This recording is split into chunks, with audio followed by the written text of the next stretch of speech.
My neighbor built a massive, ugly fence just to block my view of the valley. So, I used his own artwork against him and got his fence taxed as a commercial billboard.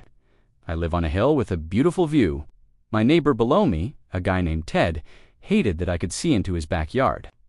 We had a dispute over a property line tree, and Ted decided to escalate. One weekend, he built a 12-foot-tall wooden barrier right on the edge of his lot. It was perfectly positioned to block my view of the sunset. It was painted a hideous neon orange on my side. I checked the city code. Unfortunately, privacy screens could be up to 15 feet tall if they were set back from the street. He had followed the rules perfectly. When I complained, he smiled and said, "It's art.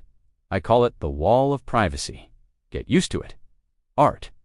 That word stuck in my head. A few days later, Ted decided to be even pettier. He hired a graffiti artist to paint a mural on the side facing the public road and my house. It was a caricature of a nosy neighbor with binoculars. He thought it was hilarious. I took a photo of the mural and drove down to the county zoning office. I didn't go to the residential desk. I went to the commercial signage department. I showed the officer the photo. "Hi, I'd like to report an unpermitted commercial billboard." The officer looked confused. "That's a fence." "Actually," I said, pulling up the statutes, County Code 14B defines a billboard as any freestanding structure displaying graphic art or imagery intended to be viewed from a public right-of-way. Since Ted calls it art, and it faces the highway, and it's over 50 square feet, it's a sign. The officer agreed to investigate. Here's the thing about billboards. They are taxed differently than fences.